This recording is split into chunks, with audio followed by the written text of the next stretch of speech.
Hello, ladies and gentlemen. I hope you have a great and wonderful day. And it seems that, Chicago residents are getting really fed up. Really tired of it. And they just can't stand this no more. They don't want to deal with it. And, they even are threatening to go red. Yeah, they're threatening to change the state red.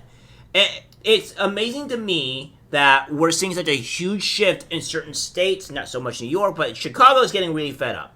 And they're seeing things for a different end. And if Chicago actually goes red, that's massive. That is unprecedented in any stretch, form, or imagine. So, without further ado, I'm going to give you guys the clip here of this man just talking his heart out about the whole issue of the illegal migrants. Take a look. In this country, we have other democratic cities, Denver, California, LA, sending their people to Chicago, New York. They're sending their migrants to Chicago. Why? Because they're saying we can't take anymore. Chicago has yet to say we can't take anymore. We have to draw the line somewhere. It's a diversion to continue to say this is a federal problem, we need help from the federal government. Yeah, we know that. But while we're waiting for the federal government to act, we need to be doing something here at home to protect us. Now, we don't even know the people who are coming to Chicago. The people that are coming here, we don't know if they have criminal backgrounds. We don't know if they're murderers. We don't know anything concrete about the people coming here. Now, when you look at what's happening, Venezuela are emptying their jails and telling them to walk to the border. So they're coming to Chicago. We already have enough crime here in the city of Chicago. We have enough crime here that we're dealing with. Yeah, and it just seems that this guy is rightfully upset. And I agree with everything that he's saying. It's not with just Chicago either, though. It's like with the whole country and the whole state thing, where we have illegal migrants coming in through everywhere of every facet of our country, and these people are seeing the horrible negative effects of it. It's gone to the point to where the people are really getting upset about this, and I can't really blame them. All that much. Although, I take that back. I can blame them for the fact that they voted for this type of stuff in the first place, because this is what they were all for sanctuary cities and stuff like that, and they were all great about this. But even still, we seeing Mayor Adams going against this type of stuff, long before all this, right? To where you had Mayor Adams didn't want to do with the Chicago stuff, didn't do anything, and now there's been an investigation on, an investigation going on with him with fundraising in Turkey, right? So there's some things going on here that I think the Democrats even have evidence on other Democrats. But the people are getting fed up. And now I can understand this in this one aspect, right? I can understand that yes, these people voted a black man, Mayor Johnson, and they most voted because he was black, to become the mayor, right? And this is something that they have to take fault for. And this is, they're realizing it. They're realizing their mistakes. And this is turning them kind of red-pilled. And more on that, because there's this woman here that is actually going and saying that that we're going to change this red. We will change the state red. We'll make it a historical moment, because they're not listening to us. You're not listening to us. You don't care about us. So we have to try some other way to try to get our city back, to get our people back. It's really incredible.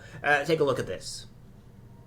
You want us to continue to understand and see the problem, but y'all don't see the problem in the black culture. Black people are the influence. We wouldn't, y'all know, nobody would be here if it wasn't for us. Okay, this is a whole new generation. This social media, this now, like, you're not gonna allow this to happen. And we're not gonna allow this to happen, because we're gonna force you to do the right thing. And if not, y'all getting out of here.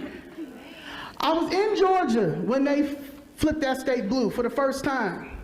I will knock on every senior's door and make them hold their vote. This place will flip red. It'll be a historical moment because y'all not paying attention to them anyway. They're getting displaced. Y'all don't care, but y'all trying to find housing for Venezuelans, for Latinos, for all that. Y'all keep sending them over here when they need to go back. Y'all, one time have y'all sent ICE there? ICE need to come. There's prostitution that's behind all of these police districts. I live in Streeterville. It's prostitution right up the street. I mean, it's a disrespect. And y'all continue to allow this to happen. Like Mayor Johnson is the most hated.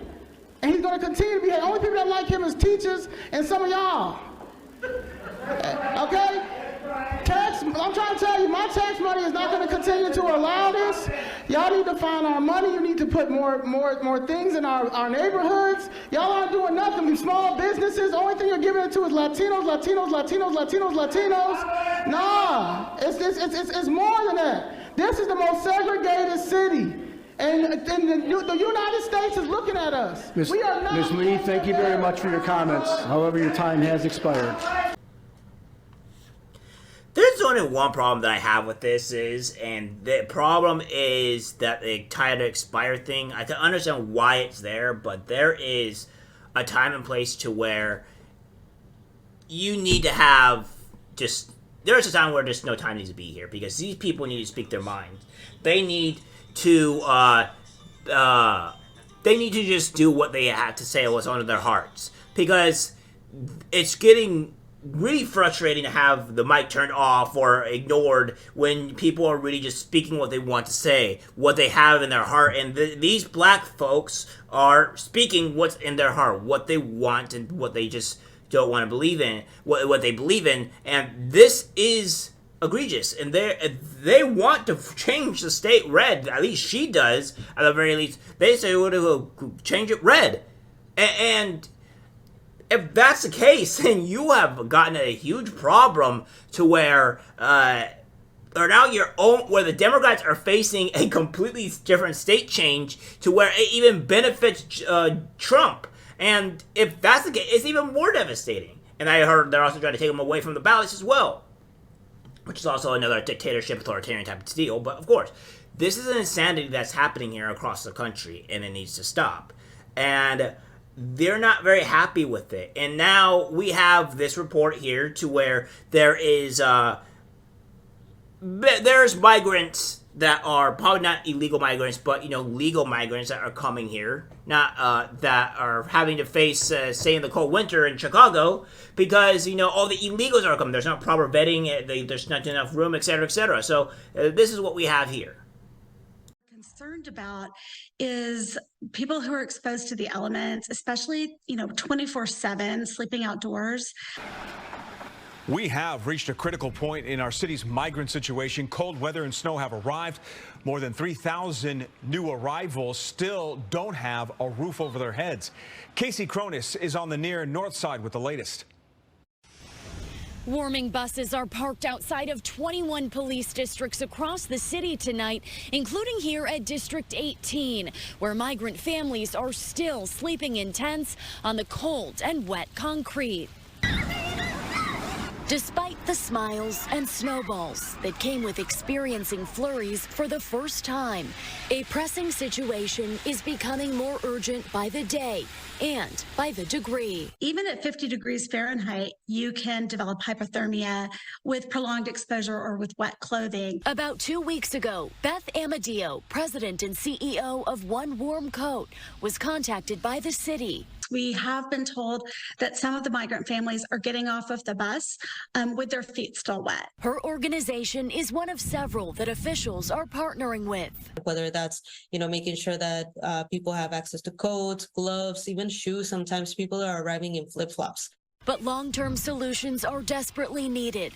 One mother of two from Venezuela who asked that we protect her identity says Tuesday's cold has been okay, but living like this is not what she expected. We don't have friends or family here that can give us shelter, but my dream of coming here is for my children, to grow up here, to be good in school, and to be professionals. Opportunities we don't have in my country. As she holds out hope for spots to open in a shelter. How to learn to deal with our cold is a problem. Dr. Jeffrey Copen of Northwestern Medicine says it's important that migrants are taught how to protect themselves amid this shift in the weather. So if you see somebody who's new to our weather, teach them what to do, right? Share with them the experience so we all can get through this winter weather together. Warming buses will be dispatched to various police districts on cold nights between 8 p.m. and 8 a.m. For ways that you can help, visit our website, fox32chicago.com. Reporting on the near north side, Casey Cronus, Fox 32 Chicago. Yeah, so now the migrants are going to be facing very, very, very cold winters. Now, this is not a huge problem in California because most of the time our winters are not nearly as severe as Chicago or New York City or any of these other colder places, obviously. But yeah, they're going to be facing a very, very brutal awakening when they are coming into our country and then have to face dealing with a horrible cold. And yeah. I think the best solution, as I think everybody can agree, is just to have everybody deported and go back to their own country to where they belong. Because this is best for their own safety, best for their health and stuff like that. Like, we have amenities and things to help protect people that actually live here, but when it comes down to actual other people, it's not so great, right? And this is something that they're going to deal with. Again, Brandon Johnson has failed Chicago as much as Chicagoans have failed themselves. But they're realizing the mistake, and they're trying to rectify it the best way possible by making their voice be heard, constantly protesting, and, doing their best to go against it. So, as I can see here, it's not looking too great for Brandon Johnson. It seems like he's going to have some major hurdles to go up against, especially when they're threatening to change it to red the next election cycle. So I can see this as an absolute win. I think people are waking up, and it's only a matter of time until things actively start changing there in Chicago and, probably in the U.S. as well. But this is much to be desired, because as long as Chicagoans keep on voting blue, things won't change. And this is one active moment to where Chicago can actually change. Alright guys, that's this video. Like, subscribe, share, and always take care. I'm disgusted by what I see in public. Even people closest to us can't be trusted. This is algorithmic disease, the social media.